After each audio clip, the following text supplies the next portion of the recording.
From BQE Restaurant and Lounge in the heart of Atlanta's historic Martin Luther King District, it's Newsmakers Live, bringing you the issues, politics, and perspective of the Atlanta community. Now in its 10th season, here is tonight's moderator and your host, 8-time Emmy Award-winning broadcast journalist, Mr. Maynard Eaton. We have probably the most revered community activists and powerful state senators in the state. People have known Vincent for his forthright and commanding presence with regard to community issues, wrongs taken against blacks, and also his fierce fighting in the state Senate. But now he's taking on a new role. Now he's running for mayor. And I guess the first question is why? Why you want to move across the street? Yes. People may not understand or know that all my politics came out of City Hall until I ran for the state Senate. I was president of the Citywide Neighborhood Association for 2 years. Began working as a neighborhood activist. So going back to City Hall is not new. I'm someone who's interested in the city. I love this city. It has done so much for me. It has given so much to me, Maynard. I want to give back, and so I'm. But you've been known as almost something of a bulldog with regard to righting wrongs and telling city officials what they're doing wrong, and you've not necessarily been the best friend of some of the mayors because of your issues, your concerns. Do you think you need to do a better job for those people you represent as mayor? Do I think I need to do? You think you can do a better job? Oh, absolutely. The fact of the matter is City Hall has lost its way. City Hall has forgotten about the people who make this city great. What makes this city great is its neighborhoods and its people, not billionaires and millionaires and mega projects. City Hall has lost its way for that reason. And the only reason I'm running is because City Hall needs to be brought back on the right track. We need to understand that city's neighborhoods are what make the city great. Fact of the matter is, a child born this afternoon in Grady Hospital, a block away from here, a child born at Grady Hospital this afternoon has less chance than any place else in America to become a member of the middle class. That is something that I cannot abide by, and I don't think any Atlantan wants that for their city. Is that because of gentrification, a growing parasite of gentrification? Well, or is it because black officials don't care anymore? The increasing divide between the haves and the have-somes and the have-nots is because of gentrification. The increasing, it's always been there. That income immobility is what I call it. Has always been there here in Atlanta, but it's been aggravated recently by gentrification displacement, and it's a leadership issue. If you are wealthy, if you're a stadium owner, right, you've done great in this city in the last 8 years. But there are neighborhoods which are being neglected, black and white. But many of the neighborhoods in Southwest Atlanta have long been neglected. The time for a change has come. It's our time now, and that's why I'm running. Are the votes there for that, though, Senator? I mean, do those folks get out and vote? Is that going to be part of your issue, to turn out the vote? Well, middle-class people vote, working people vote, and that's who I'm speaking to. I've been elected 11 times. Wow. Have not lost an election in the 20 years that I've served in the state Senate. I know how to count votes. I know where to get votes.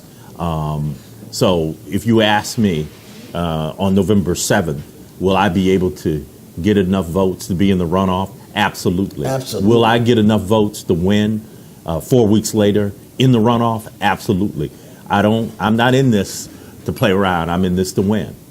There are a lot of, what someone said tonight, there are a lot of pretty boys in this race, and you're going to give them a bloody nose. Is that the way you look at this as a fight against a long list of others in the race? Well, one of the things is that I'm not worrying about blooding anyone's nose. But you're a pretty tough customer. What I'm concerned about is issues. People are not, people are not concerned about personalities. That's one thing politicians forget about. Politicians get mad. Politicians get angry at, other people, at other politicians.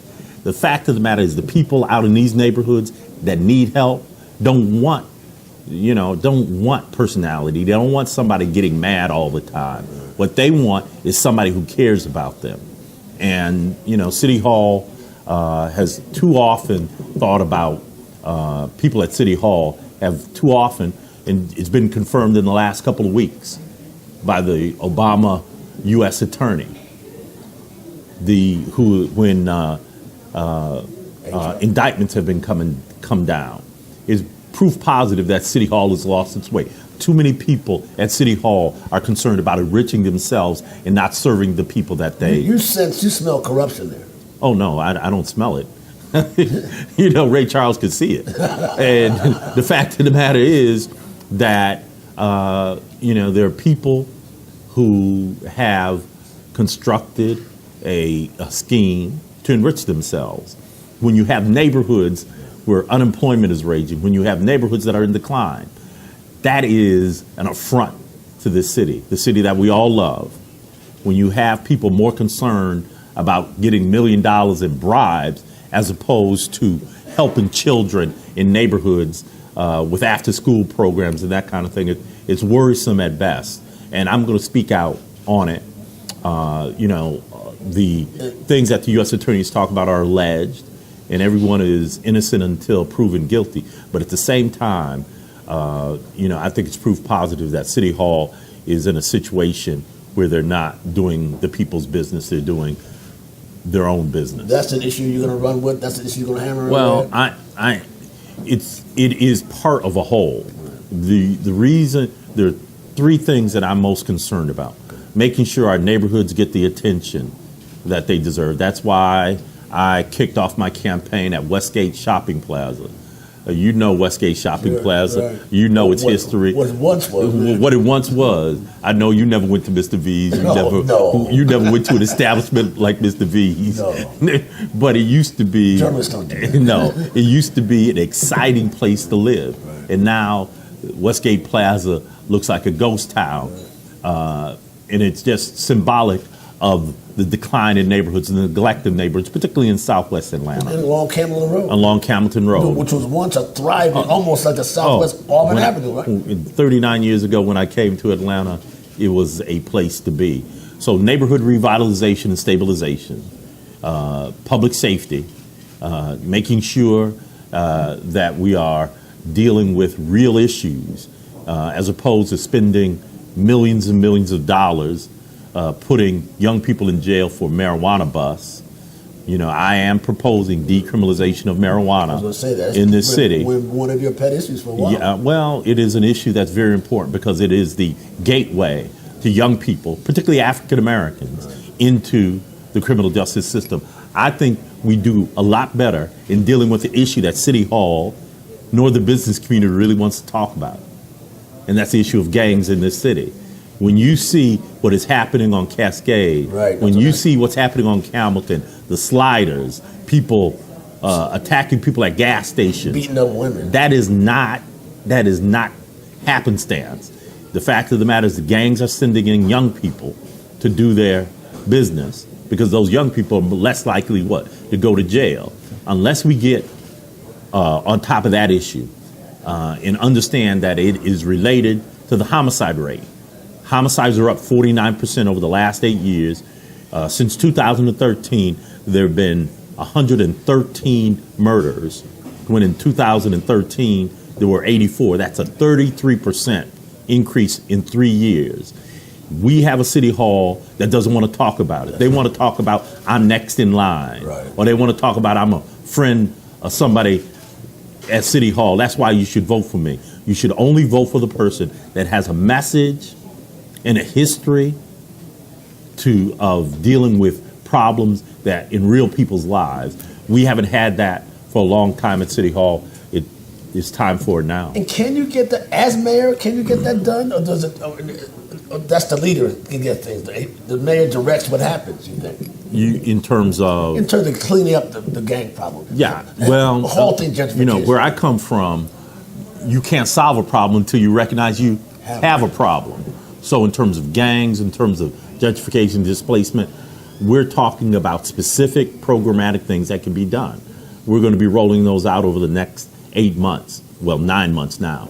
We're going to be rolling out those programs on how to stabilize and revitalize our neighborhoods, how to deal with the gang problem with real community policing, you know, as opposed to saying we have community policing because we send out the sergeant to a community meeting. That's not community policing. There are specific things, and if you look at the President Obama's 21st Century Policing report, you'll see some of those things. And the third thing, education. We've got to establish, and I know there are going to be people so Ford just talking, he doesn't have anything to do with education. But the fact of the matter is, it's all hands on deck when it comes to our children.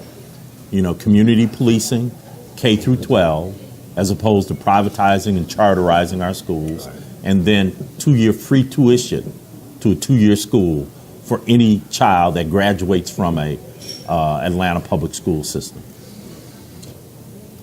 Where do you see? I told you I was going to come with a lot of issues. You sure did, man. We're policy nerds and we love it. Well, you're good at that too. What are some of your fellow senators and colleagues in the State House saying about your bid for mayor? Are they teasing you a little bit, or saying, "Glad you're going over there, leave us alone"? No, let me tell you this. I told my friends in the Senate. And you have a major voice in the Senate. I'm going to work every day, every hour, every minute, every second until I leave. I'm the number 2 person in the Senate Democratic Caucus, and I'm the whip, Democratic whip in the state Senate. And I'm still as busy and as active as I ever was, and I will be until I leave when I qualify in August. Well, is that the stepping stone to the mayor's office? Because our previous mayor was in the state Senate also. I don't know. Maybe it is. I haven't thought about it. You know, I'm taking a different approach, but it's just very gratifying. I'm having fun in the state legislature, but. And that approach is one going to be, again, you have a critical voice with regard to neighborhood issues and poor folks and middle folks. Is that not a bark, but is that bite going to be, you think, will be the remedy, the necessary ingredient for running this race? Yeah, yes. But you have to understand, and I don't talk about it as much, but I've done a lot of things in the state Senate a lot of people don't know about. That's true. $45 million for 2 2-year schools in this city, Atlanta Technical College, Atlanta Metropolitan College, $45 to $50 million for buildings over there. I don't often talk about it, but in a Republican-dominated state's legislature, I've gotten $45 to $50 million in the budget, more than any other Atlanta legislator. Passed the strongest anti-predatory lending law in the country, the state's first hate crimes law. I'm proud of those accomplishments. But the point I'm trying to make is that they're practical, hands-on accomplishments. You know, we're not just bomb throwers. We're builders. And I'm just proud of the fact that we've accomplished those things. You get along well with the Republican colleagues there, too. I get along better than some people might expect. Yes, I do. I mean, you don't get that much, excuse me, you don't get that much money in the state budget without being able to work with on the other side of the aisle, because all of that money, almost all that money I've gotten, you know, during Republican regimes. Are you going to toot that horn? You don't hear that often, what you just said. You don't say that much about yourself or others. Well, what we're going to do is fully educate the public about what we've done. But more importantly, all elections are about the future. At the end of the day, people want to know what your vision for the future is for the city that you want to lead. And I'm going to educate people, sure enough, on what I've done. But I'm going to talk about the future. This city is a great place. It is a wonderful city. And we have a responsibility to give back, and I'm going to do that. As I recall correctly, at your campaign kickoff, Governor Roy Barnes talked about you as being a visionary leader, somebody for the future. That said a lot about him being there, first of all, in your behest, but and the mixed crowd that was there. Yeah. I don't know if Roy was not at the kickoff, but he did a event for me afterwards. But yeah, I work very closely with Governor Barnes on the predatory lending law and on other issues, education issues, hate crimes issue. We work very, very closely together. He's a unique individual, and I'm glad to have his support along with David Scott, Senator David Scott, Bernie Sanders has endorsed me, and we appreciate Will he that. be here, you think, on your best? Bernie Sanders? Senator Sanders, stay tuned. Stay tuned. I can't tell you everything. Talk a bit about this city, how you seen it change, and where are we now? There are those who think Atlanta, we have a mixed bag of opinions about where our city is now. Could you talk, how do you see it? Well, it's a city where if you're in that 5% strata, you're doing very well. This is a great city, and just recently, the accomplishments of City Hall have been discussed in the last week about how this city is growing, and it is growing. It is flourishing for some. The question is, can we make it a city that works for everybody? Can we make it a city where you don't have to be wealthy, you can be middle class and work every day and enjoy the bounty of this city? It's getting tough to afford to live here, man. Oh yeah, every day I hear young people and others tell me how difficult it is to find a place to stay here in Atlanta.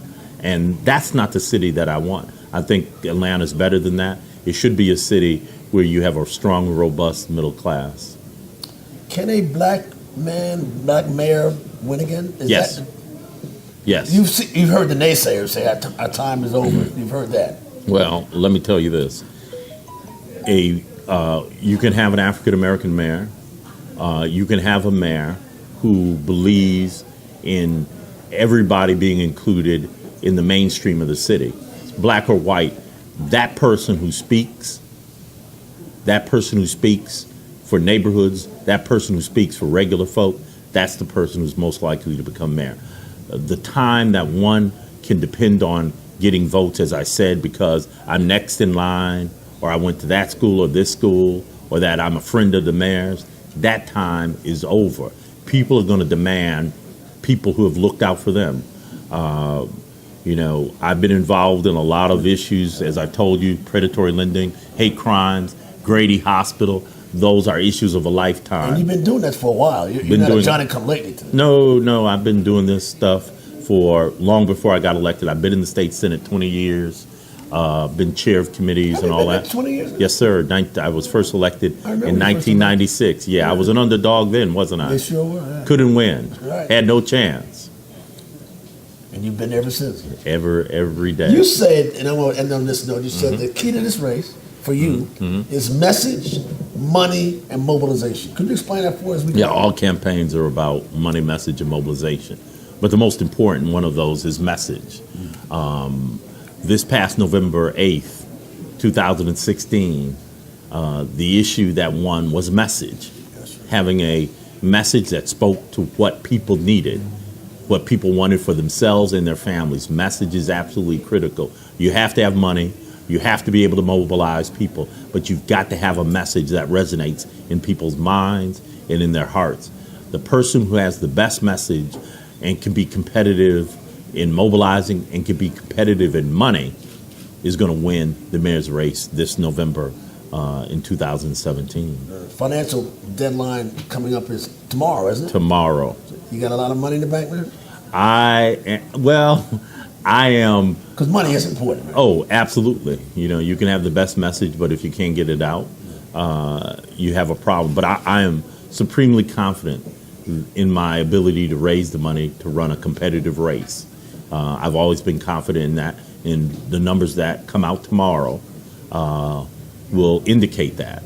The great thing is that I've not been just boosted by billionaires and millionaires, people who want contracts at City Hall. I've had several thousand contributors small dollar contributors who are interested in what's best for the city. I'm not beholden to You're not the going to be bought by establishment. big business. Huh? Absolutely not. That's never been your way. No. If they think they can buy me, they need to go somewhere else. State Senator, thank you so much, Senator. Maynard, no, thank you. Thank You, Maynard, because you care about the one thing about you, whether I agree with you or disagree with you, you care about this I city. do. I love Atlanta. And it comes through in everything that you do. Every word you write speaks to that, the great love you have for the city. And I appreciate you so much, man, for keeping the faith. Thank you. Senator Vincent All right. Ford, perhaps our next mayor of Atlanta. All right. Thank the senator for coming out. Thank you, Jim. I've always been you, man. an admirer of his positions, his willingness to speak to the power brokers of this town in a way that they are not generally happy about. Again, I'd like to thank him for coming out again. Ladies and gentlemen, this has been Newsmakers.